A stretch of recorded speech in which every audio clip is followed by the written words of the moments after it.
Surrender. Sharon Horne-Ellstrom here. Welcome to day 3,126 of What You Up To Now. More interested in drinking my coffee than surrendering today. So today's topic for the Supersize challenges, Supersize Your Business and Supersize You Annual Challenge, is surrender. We're focusing on spirituality, the spiritual aspects of us as humans, as well as our businesses for Supersize Your Business. Because guess what? Each of our businesses has a spirit, an energy, a culture, and our spirit impacts our culture. Well, we're talking about surrender today, and surrender is a tough topic for me because I don't believe in quitting or giving up. I don't really believe in surrendering. If it's in alignment with my core values and I believe in it, I'm probably not giving up on it. I'm, like a dog with a bone. I'm not giving up my bone. So today we talked about it with respect to our personal life and with respect to our businesses. And the truth is, we think we're in control of a whole lot more than we are in control of, right? We think we can control our kids. We think we can control our spouses. We think we can control our employees. We think we can control the people we're in communities and friendships with. Truth is, no. We can't control anything outside of ourselves. Nothing. Zero, zip, nada. We can do the best that we can in certain areas and aspects and relationships and endeavors and goals and objectives and put it out into the world. But how the world responds to that isn't up to us. We have zero control over it. It's like thinking we can control the weather or time or the fact that we're all going to die. We're all going to die. I know. Newsflash. And it freaks some people out, but it just is what it is. Now, do you make different choices and decisions because you know that you have limited time here on the planet? No, I sure do. So talking about that, working on AI and things I want to learn more about. I'm finishing up a course which is amazing, and applying some of the things that I learned in that. Do I know if they're going to work for me or not? Well, they've worked for hundreds of other people, so I suspect they'll work for me as well. But I don't get to control that. It depends what I put into it, the effort I put into it, whether it'll work for me or not. That's true of all of us. So I choose to look at surrender now as detachment, meaning I'm going to do my best, put it out into the world, and detach myself from the outcome. Because what happens is a lot of the times what we think is going to happen doesn't. And so we get all disappointed and feel sorry for ourselves. But the truth is, probably something even better is waiting to happen for us. That's what has happened to me time and time again in my life. I think that something has to be a certain way. I mean, who hasn't had a boyfriend or a girlfriend that broke their heart? Who hasn't had a disappointment in business and in life? Who hasn't failed a test or gotten fired or had a bad experience in their life?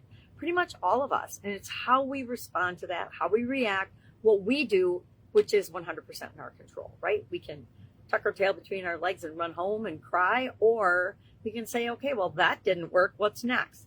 I ascribe to the theory of, well, that didn't work. What's next? I guess I got my thick skin in corporate America, as well as in the online world. The online world, what works and what we want to do aren't always the same thing, right? I'm a prime example of that in so many areas. And do I know I'm doing it wrong for the algorithms? Yes, I do.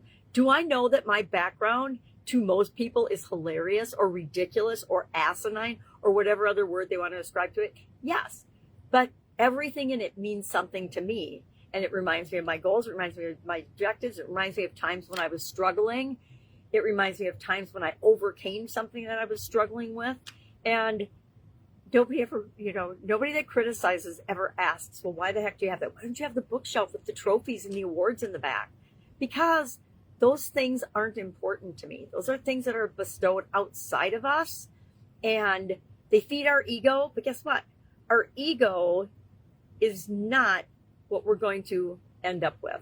I'm just going to leave that there and let y'all think about that today, as I will think about it as well. If I can help you in any way, ask. If I'm actually putting out a little, and here's an example. I'm putting out a little questionnaire today on the school platform. I've done it in my LinkedIn and asked people to contribute, founders to contribute and answer a few questions. I want to do a book. I want to do a summit. Probably want to do some workshops with people and do some collaborations with people, probably in my school community, because that's where I'm trying to funnel everything and leave it there, because I can do everything in one place. And I love that. The older I get, the more I want to simplify things. I used to be the master of making things harder than they had to be and complicating the living daylights out of stuff. And the older I get, the more I realize the power in simplicity. There are so many things that we fret over and worry over and commiserate over that are just unnecessary, especially problems that we think we have that have been solved literally tens of thousands, if not millions of times by other people. We just look up the solution, apply the solution to our situation, and voila, it's not a problem anymore. Funny how that works. The internet has made finding solutions to problems and challenges absolutely unimaginably easy compared to how life used to be. I feel like an old grandma now. Oh, I am an old grandma now. So that's why I can say things like that. If I can help you in any way, please reach out and ask. I'm here to help. Otherwise, have an awesome day. And I will, of course, I didn't finish what I was saying. I'm putting out a questionnaire. I'm detaching myself from the results because I'm really curious. And I think curious allows us to be detached and let go of the outcome. If I'm seeking information and I want to learn something, I don't care. I don't care what the outcome is. I just want to know what it is, right? I want to know what other people's reactions are. And when we approach things like that, it's a lot better for us, and we get a lot better results as well. All right. Have an amazing day. I'm going to sign off, and I'll, of course, be with you tomorrow.